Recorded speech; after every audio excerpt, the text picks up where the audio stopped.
Are you dreaming of your first home? Well, from dream to doorstep, here's a step-by-step guide about buying a home. I'm Emmett Dempsey. I'm a mortgage broker and owner of Treasure Coast Mortgage here in Port St. Lucie, and I help families buy homes. And I do it every day in this seat. I'm not just a spokesperson. I love to help your family next. The first step is to understand your finances, because to know your financial health before you start the pre-approval process. And also really know your goals. Really understand how long you want to live in the area, you plan on moving with your job. When we have an interview, that's the first question I ask, like, what are your overall goals? So in understanding what your capacity is, knowing what your income stability is and all those different things, because that's going to determine how much home you can buy.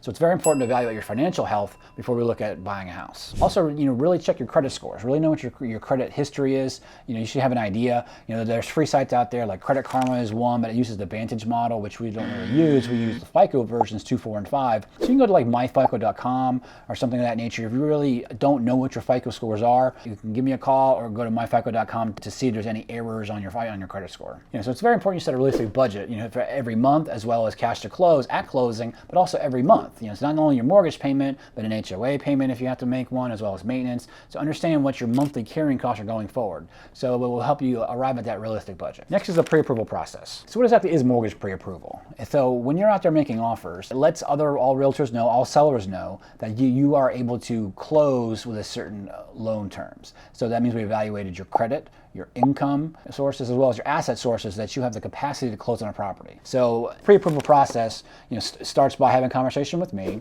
I'll send you the online form on your phone. You can fill it out either on your phone or computer, and then we'll have what's called a client appointment. So we can kind of go over all those goals, you answer all your questions, so you get an idea of what the numbers are before you start looking at homes. I know homes are great, and no one loves loans, but doing this step up front will definitely save you a lot of pain and anguish later. As far as the documents that typically need, I'm sure you understand what they are. Basically, your pay stubs, W-2s, tax returns if you're self-employed, your driver's license. So your sources of funds, like your bank statements, or if you have a 401k, your 401k statements. I call it the tripod. There's your income, there's your credit, and there's your assets. So those are the documentation that we need to verify in order to get your pre-approval. A good buyer's agent is really essential as you're navigating the waters. They can know the market, they can negotiate with the sellers, and to understand that you mean business when you make offers. So that buyer's agent handles a lot of that work in negotiating with the seller, so you don't have to. So they can help you look at all of the neighborhood properties, they'll keep the ear to the ground for anything that might come on the market. So a good agent is worth their weight in gold. As far as finding an agent, I have several agents I work with nationwide.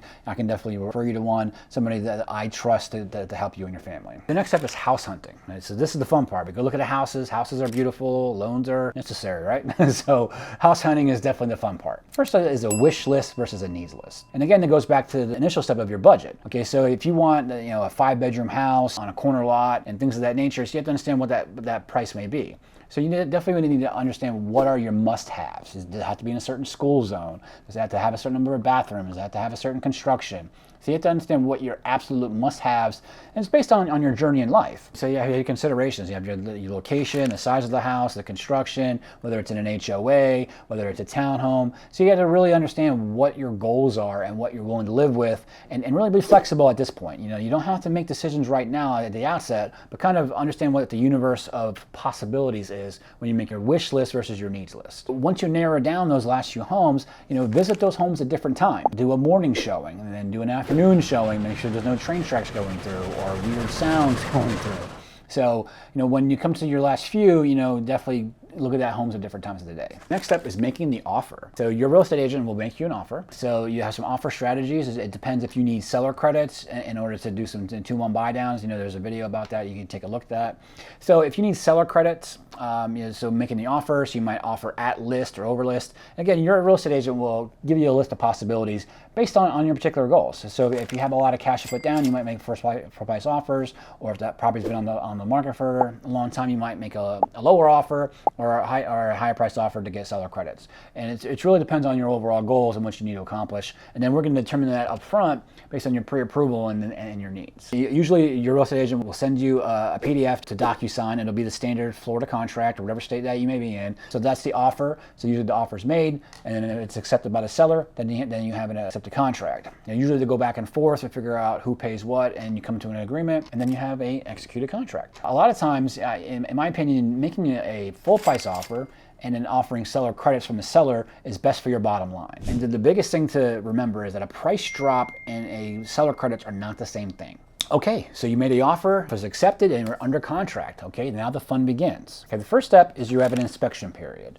So this is how you do your due diligence on the house, make sure there's no bogeys that you don't know about, and then you're able to back out of the contract if things don't work out. Now, home inspection is technically not necessary for the loan, but is absolutely vital. You definitely got a home inspection because that's going to go into the nooks and crannies. I mean, these guys go into the attic and do all kinds of things. They go in and out of the house, and that's just for you. It's very vital you understand there's no major issues that you need to know about to make your decision whether to move forward. Now, key difference, there's an inspection, which is not necessary, and then there's the appraisal, which is necessary. Okay, so the appraisal determines what the value of the property is based on other things that have sold in the neighborhood. So, we order the appraisal, after you sign your initial loan paperwork and figures out what your home is valued. Ideally, your appraised value comes in over contract price. By this time, you've already selected a general framework as far as the mortgage that you want. We'll look at FHA or conventional, or if you're a veteran like me and you want a VA loan, whether that's the right loan for you based on your goals of where your family is at this time. And so you have a general idea about what kind of loan you have an idea of payments, and then you're going to sign your initial disclosure paperwork. So like I said, you get an initial loan estimate.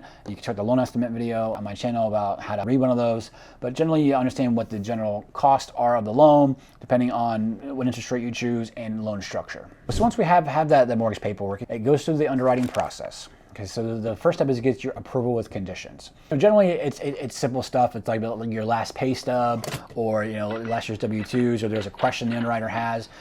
Ideally, we'll have a lot of that stuff up front, so the conditions will be very minor. So once we clear those conditions, you have what's called a clear to close. Okay, or CTC, and you're ready to close on your loan and move into your new property. So you have a closing date set, and they're usually set by the title company or law firm. So you generally wire your money to the title company. You walk in, sign your paperwork, and then you're a homeowner.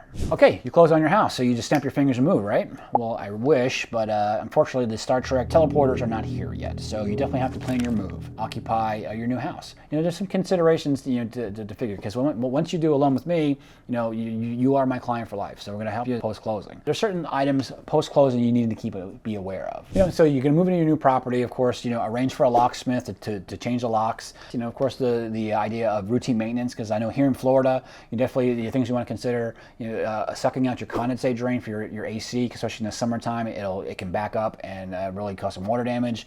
Routine filter changing, just that routine every 30-day maintenance that you do for here in Florida or wherever state you may be in. So also, remember, as I pointed out in the mortgage code, so just by making your mortgage payment, you're building equity every single month.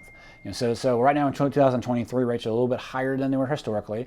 So ideally, you're building equity while we're waiting for rates to come down, and then you'll be able to refinance and then save that payment. So there might be some refinance opportunities in the future, should rates come down in the next few years. But ultimately, you'll be building equity by making your mortgage payment. With that amortization, you're building equity every year. Okay, that was a step-by-step journey. At this point in the video, you might be wondering what other videos we have about the home buying process. So YouTube wants you to watch this video right here.